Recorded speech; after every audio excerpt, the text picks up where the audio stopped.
Olá a todos, sejam muito bem-vindos a mais uma reunião desse grupo que nos intitulamos de Estudantes da Luz. Nós estamos aqui reunidos para estudar a mediunidade, estudar os ensinamentos que vêm de Jesus e também vêm do plano espiritual.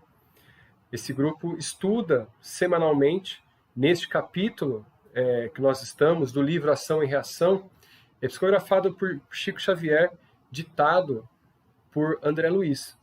Nós estamos já no capítulo 7 e o grupo que aqui estamos se faz presente neste momento. Então a todos, boa noite. Nós estamos aqui, então, reunidos para poder acrescentar aos estudos nessa terceira parte que nós estamos aqui, então. Então, nós dividimos esse capítulo 7 em 3 partes, um capítulo longo, onde André Luiz e Hilário está junto de Sânzio, que é um mentor elevadíssimo, trazendo muitos e muitos e muitos aprendizados. Então aqui a gente iniciou ali os nossos estudos há um tempo, né, há 2 reuniões atrás, mostrando o início da materialização no mundo espiritual de um espírito extremamente elevado. Então, através de uma tela, né, de 3 metros quadrados, André Luiz, Hilário e mais o companheiro da casa, da mansão lar, eles todos se concentraram com mais alguns auxiliares, né, doando assim a energia para eles, né? Só que um pensamento puro, um pensamento de fraternidade para que essa entidade se materialize. E assim foi feito.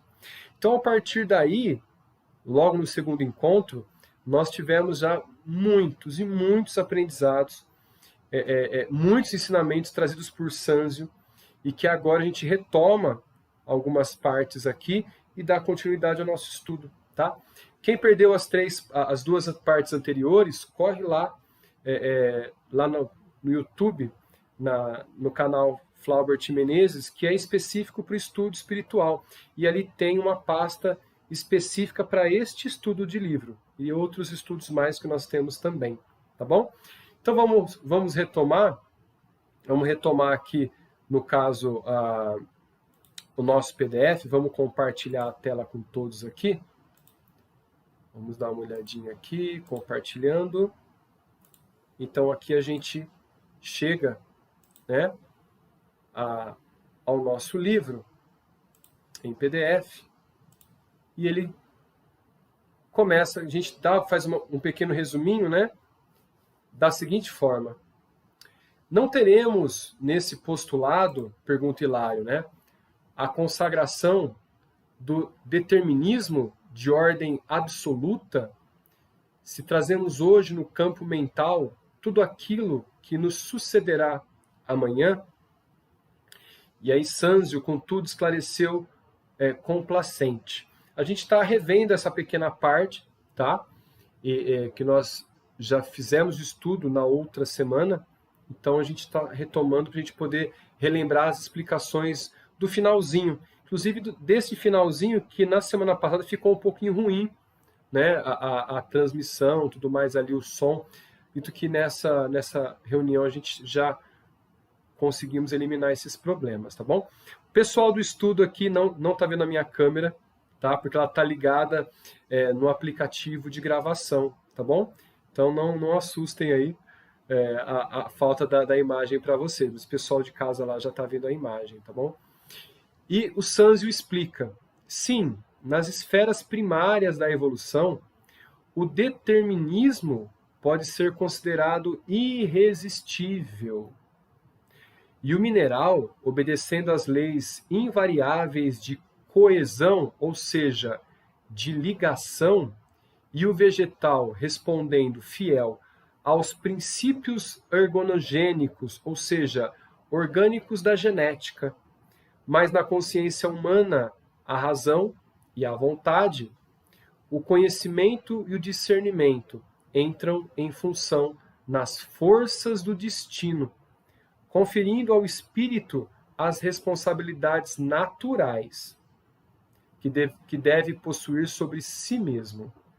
Então, olha que interessante, né? esse determinismo todo,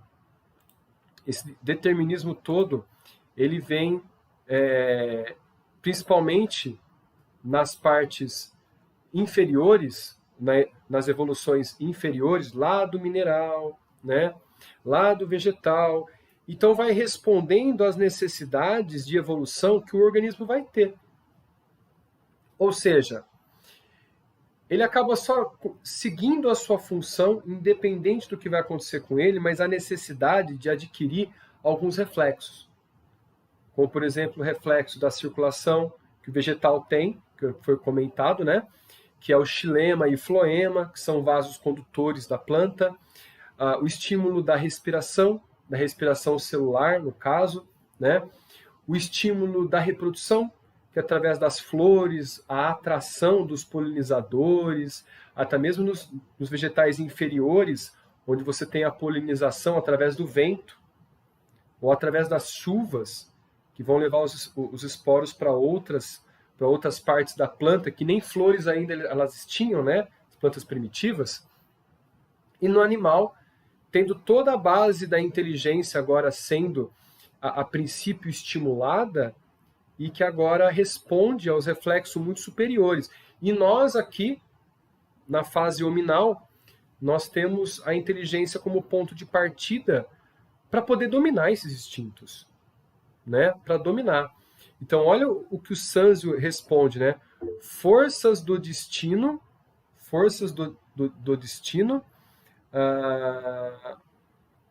onde aqui? Só um minutinho, cadê? Ô Beto, já vejo, tá? Rapidinho, ó. Forças do destino, conferindo ao espírito as responsabilidades naturais que deve possuir por si mesmo. Olha só, o Beto colocou bem aqui, ó.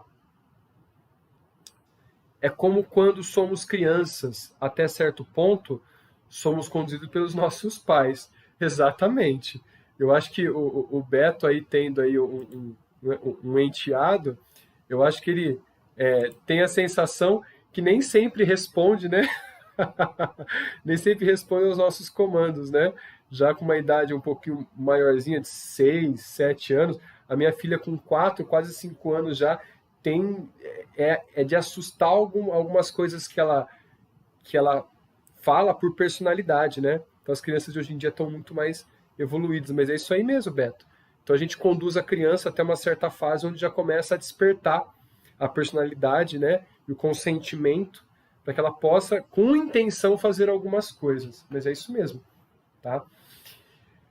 E ele continua, ó. Por isso, embora nos reconheçamos subordinados aos efeitos dessas nossas próprias ações, não podemos ignorar que o comportamento de cada um de nós, dentro desse determinismo relativo, ou seja, nós precisamos cumprir, mas depende de nós cumprir com os louros da glória ou cumprir com as chagas do aprendizado árduo, do trabalho ou do sofrimento.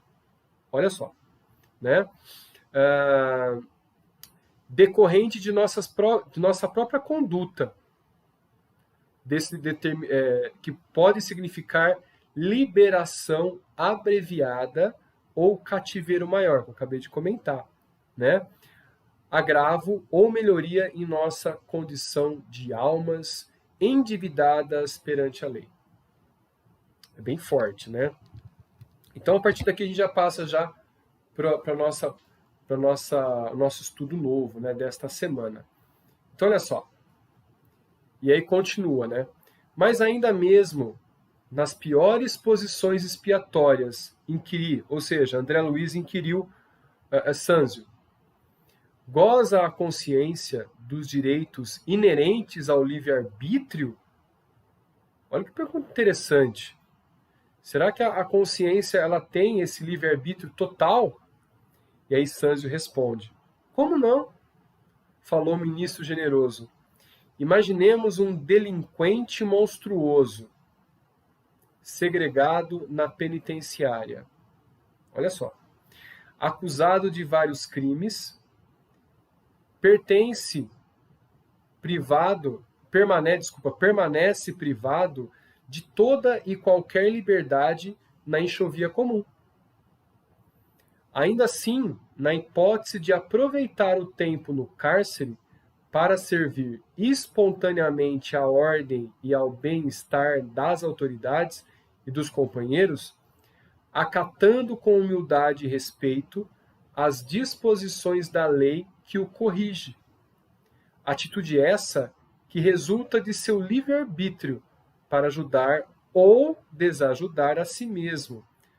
A breve tempo, esse prisioneiro começa por atrair a simpatia daqueles que o cercam, avançando com segurança para a recuperação de si mesmo. Ou seja, todos nós. Como assim? Olha, nós, aqui reunidos, estamos tentando mudar.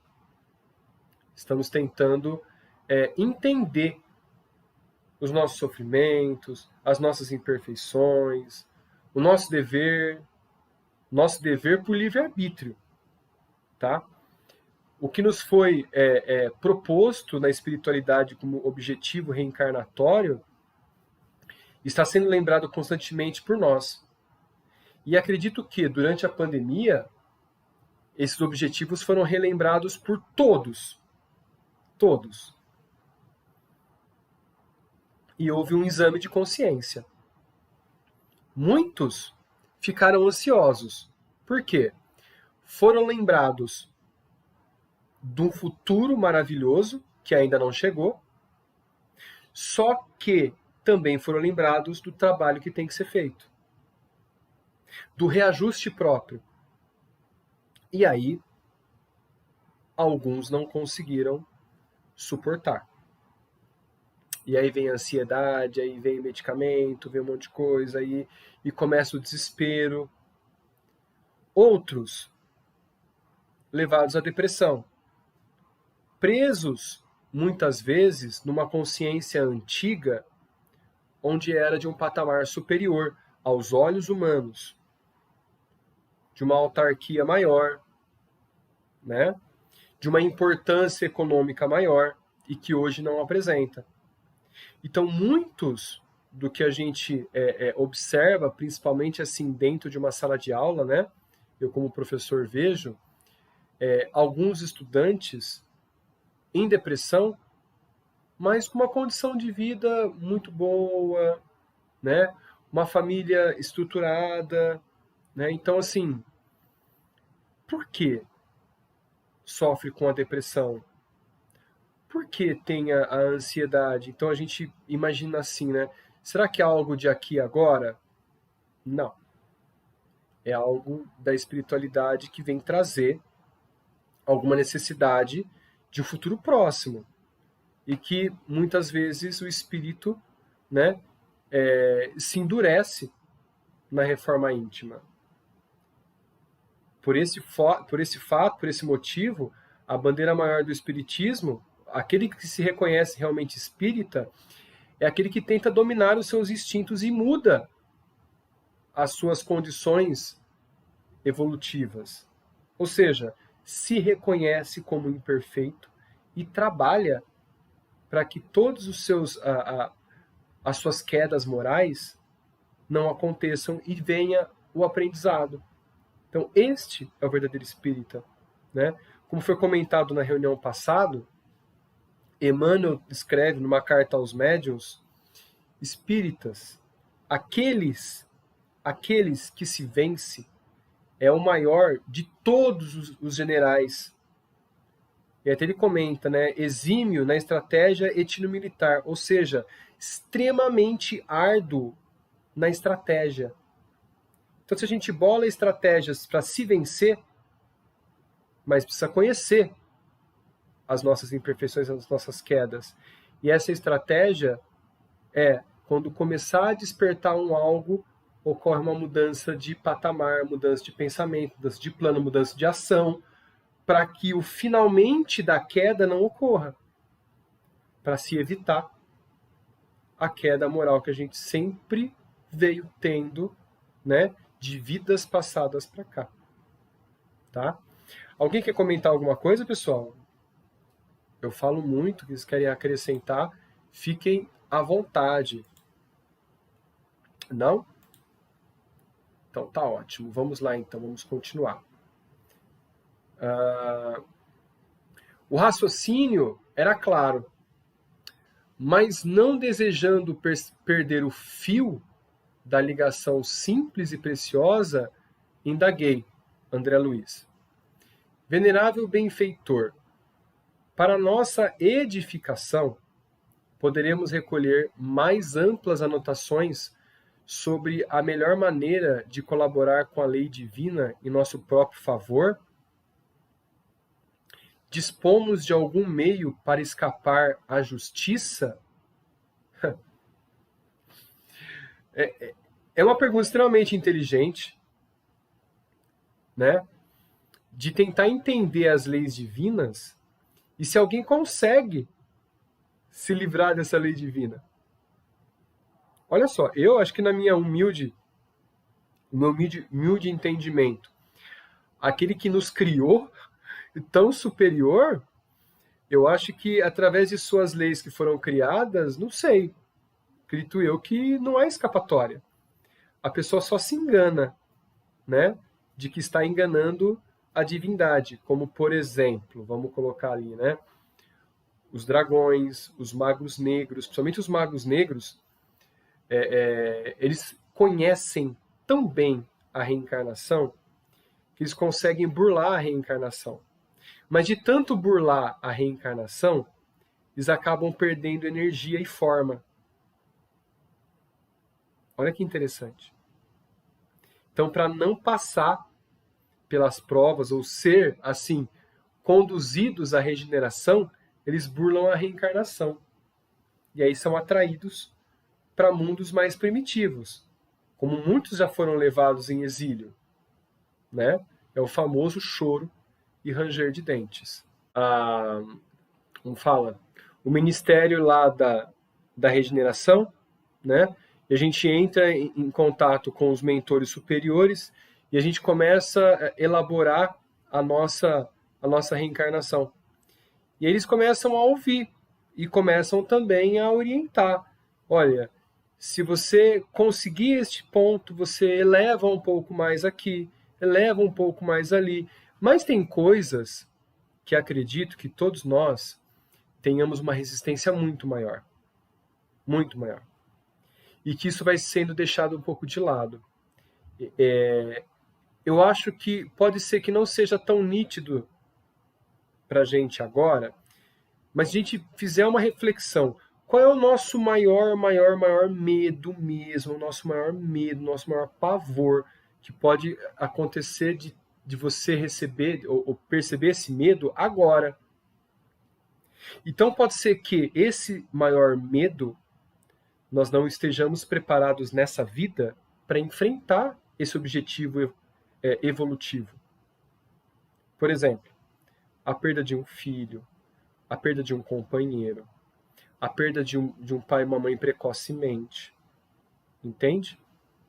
A perda de uma queda financeira muito grande no auge da vida profissional, né? Levado assim à miséria. Então, assim, eu não consigo imaginar o que algumas crianças conseguem passar, eu passando naquele mesma situação, né? Crianças cadeirantes sorrindo, brincando e não ligando para sua condição de cadeirante. Pessoas com deficiência visual gravíssimas, né? Não enxergando absolutamente nada e sendo felizes, tratando aquilo lá como a maior normalidade, né? Então, assim, muitas dessas expiações a gente não consegue. Eu, por exemplo, não vou conseguir passar nessa vida. Então, eu passei pelo mesmo processo em estágio profissional, sabe? Muito, mas muito forte. Mas muito forte. Uma questão assim, se não tivesse família, espiritismo e a minha espiritualidade, eu teria feito besteira. Então, assim, só que no auge do furacão, para resolver esse problema, que dependia não de mim, e nem foi provocado por mim também. Então, assim, no auge do furacão, eu entendi, através do Evangelho, que era algo de vidas passadas. E que no momento de tentar resolver a situação, eu sabia que não ia se resolver, mas eu estava feliz. Eu me pegava me perguntando, peraí, mas por que eu estou feliz em estar passando por essa situação? Aí depois eu entendi que de vidas passadas foi necessário passar por aquilo que é o melhor que poderia ter me acontecido. Porque poderia ter sido pior. E eu só tinha a agradecer. E sabe, e aquela coisa sai de cima da gente assim e fica leve. E as portas vão se abrindo. Então, Miriam, o tratamento já foi, o seu espírito já está sadio. O que fica no corpo é a regeneração das células, mas o seu espírito já está sadio. E é isso que nós viemos fazer aqui. Limpar o espírito e não o corpo. Tem uma questão do Livro dos Espíritos que, se não me engano, 800 questão 800 e pouco, que eu comento bastante nas palestras espíritas, que é assim: está o homem compreendido por Deus se pedir com fervor em oração aliviar ou se eximir da sua prova, né? E os espíritos respondem: não, só a Deus cabe a extinção de uma prova, mas se ele orar com fervor, receberá a força e a energia de suportar até o fim, porque nenhuma prova, ou a maior que seja, esta maior que seja, simboliza a finalização do aprendizado.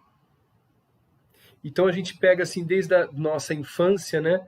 A gente passa por situações semelhantes, de mesma queda moral, até que chega um auge. E se a gente aprender realmente daquele auge, a gente acaba, vamos falar assim, conquistando esse aprendizado, e ela não volta mais, porque a gente já vai saber como lidar, nem iniciar os primeiros processos daquela expiação novamente. É bem interessante, né? Bom, obrigado, Lu, por ter falado aí. Muito boa reflexão, viu? Muito boa.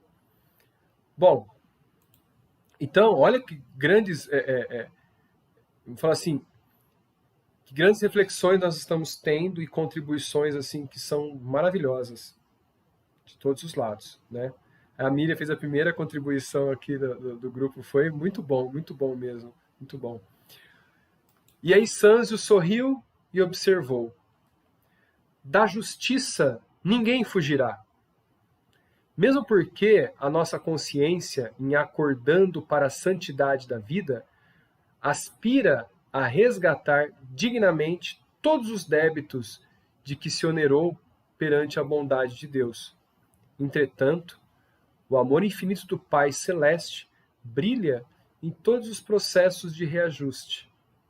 Assim é que, se claudicamos nessa ou naquela experiência indispensável à conquista da luz que o Supremo Senhor nos reserva, é necessário que nos adaptemos à justa recapitulação das experiências frustradas, utilizando os patrimônios do tempo. Olha as nossas sucessivas quedas morais. E ele continua, ó: figuremos um homem acovardado diante da luta, perpetrando o suicídio aos 40 anos de idade no corpo físico.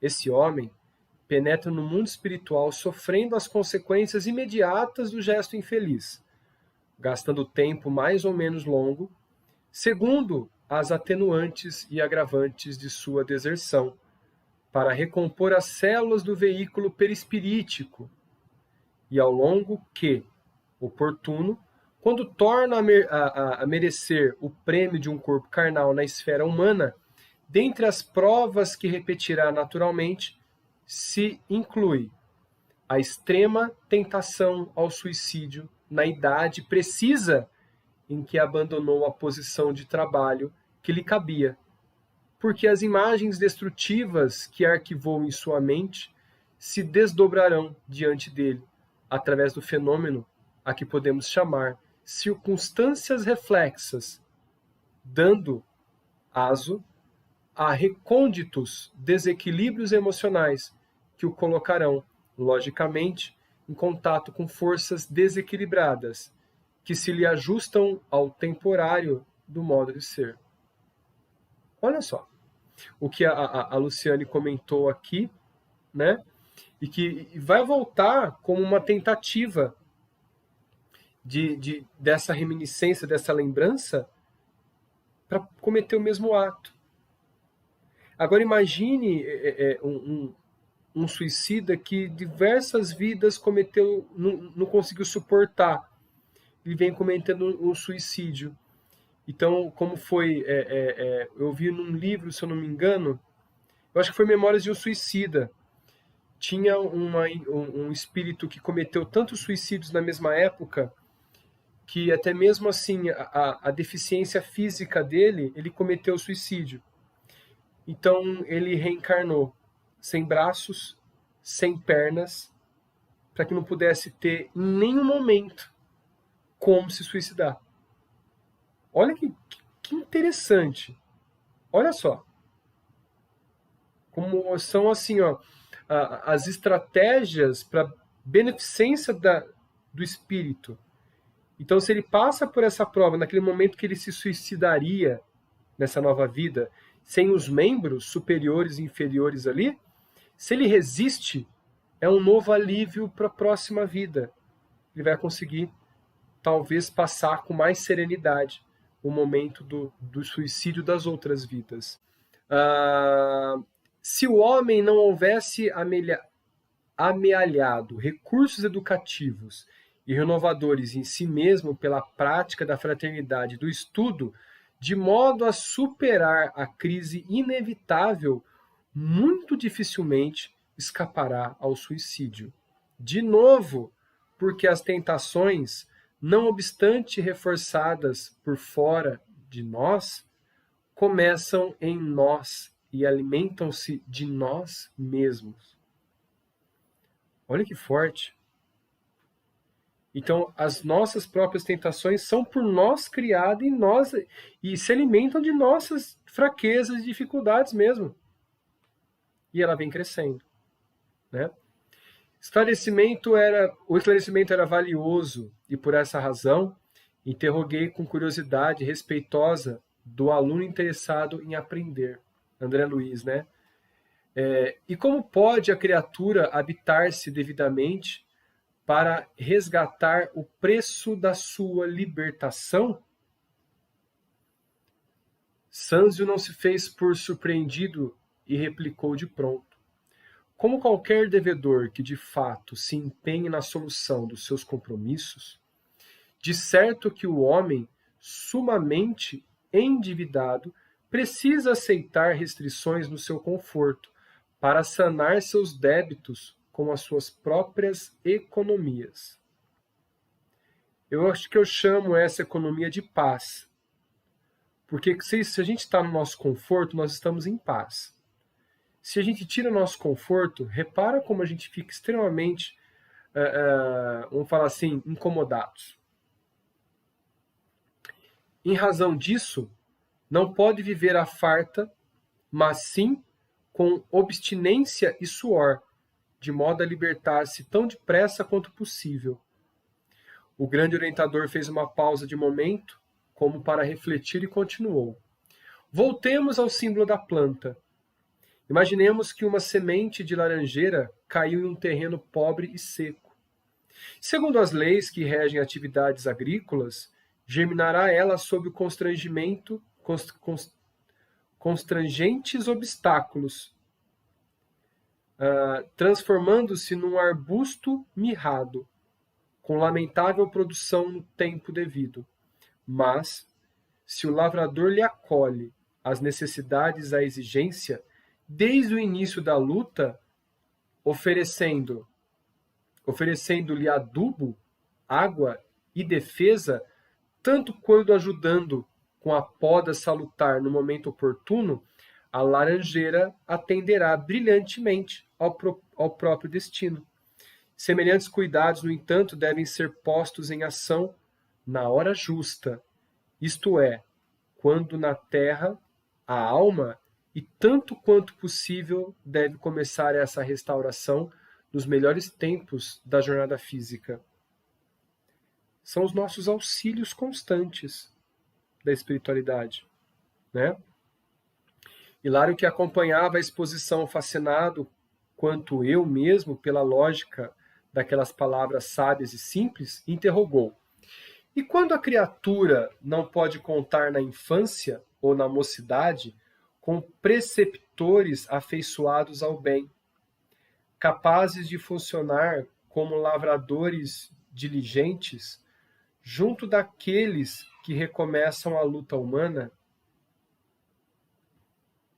Sem dúvida, ponderou o ministro, a meninice e a juventude são as épocas mais adequadas à construção da fortaleza moral, com que a alma encarnada deve tecer gradativamente a coroa da vitória que lhe cabe atingir.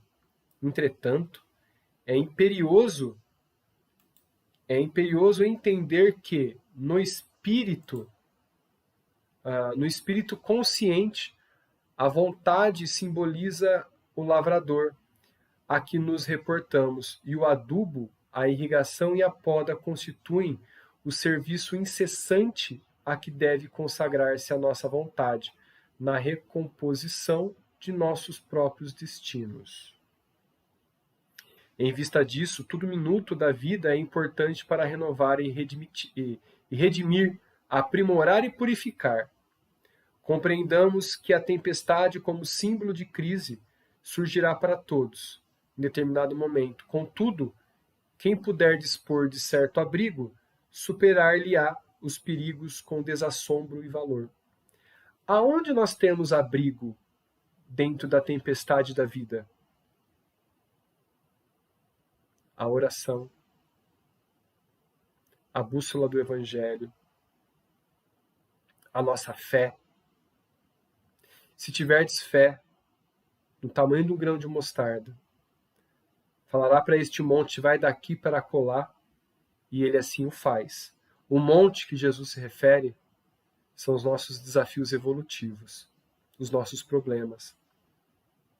Então a nossa fé, em pedido máximo, como foi comentado há pouco, a oração, do fundo do coração, mesmo que simples que seja, nos traz força para que aquele monte vá longe e tenhamos força para suportar. Até o fim a prova dura, mas que depois, lá do alto, a gente consegue enxergar a beleza do avistamento do problema superado. E isso é um alívio muito grande, como diz a Miriam, muito grande.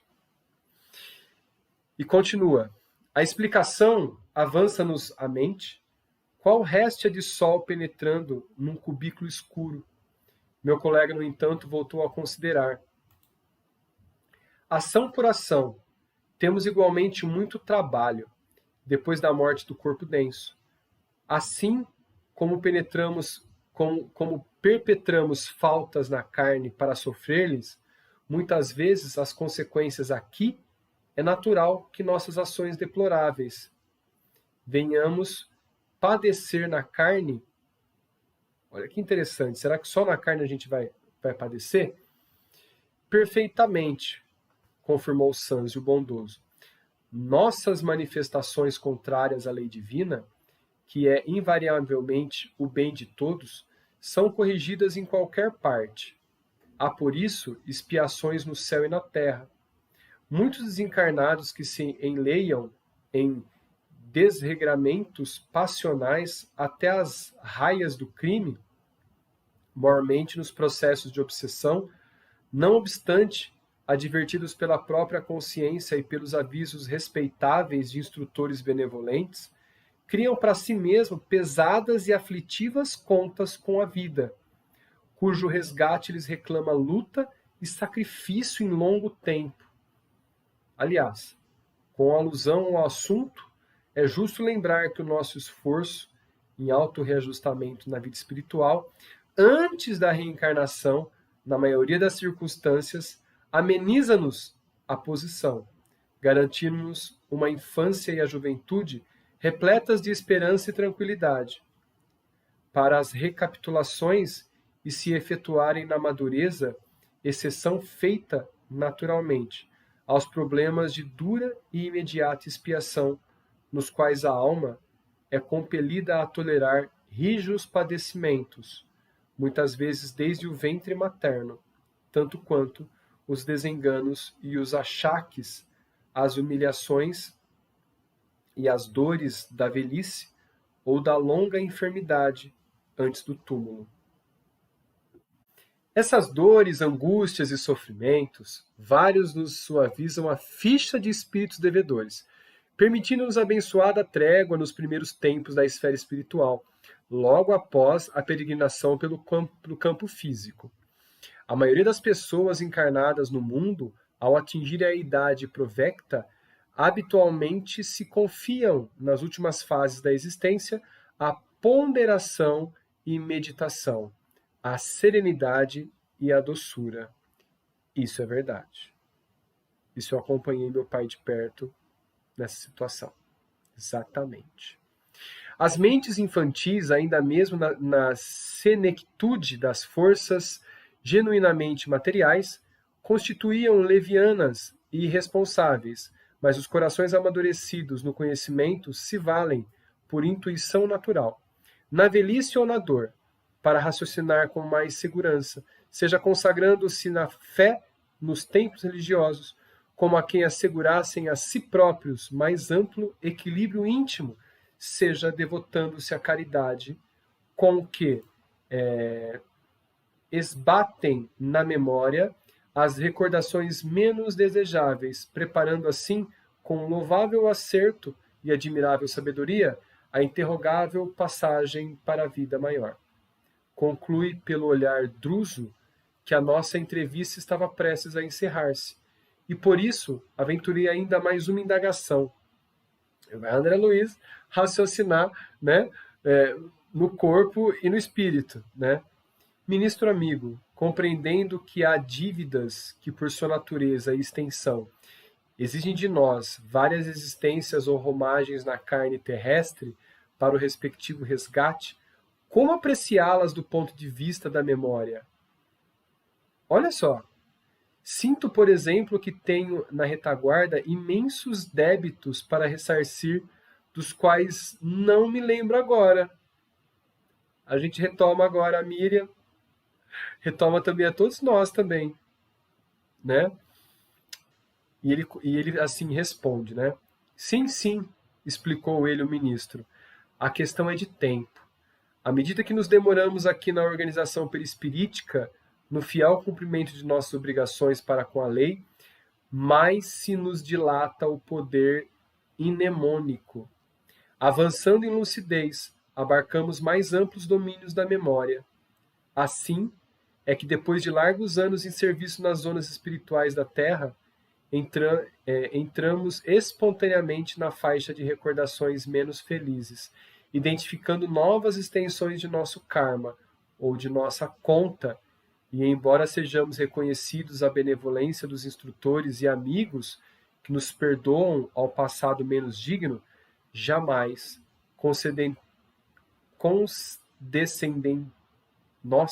condescendemos com a nossa própria fraquezas e, por isso, vemo-nos impelidos a solicitar das autoridades superiores novas reencarnações, difíceis e proveitosas, que nos reeduquem ou nos aproximam da redenção necessária.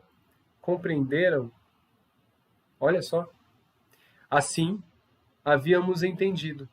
Sanzio fitou o diretor da casa como a dizer que o horário se esgotara, e Druso lembrou com gentileza que não devíamos reter o instrutor atencioso e complacente.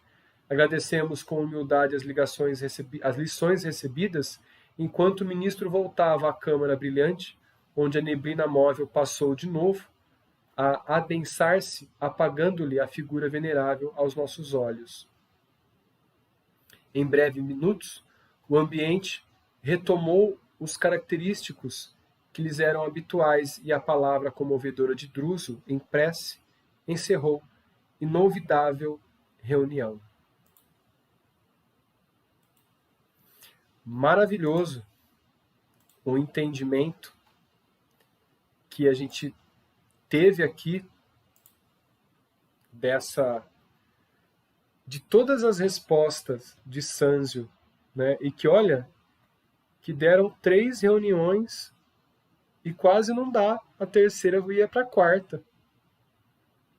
Muito, muito, muito bom. Eu vou aqui fechar então para o YouTube e a gente já retoma para a gente fazer a nossa oração final, tá? Então, assim, a gente termina mais uma reunião desse capítulo maravilhoso, que foi o capítulo 7 do livro Ação e Reação. Então, nos vemos na próxima reunião. Espero todos vocês. Até mais.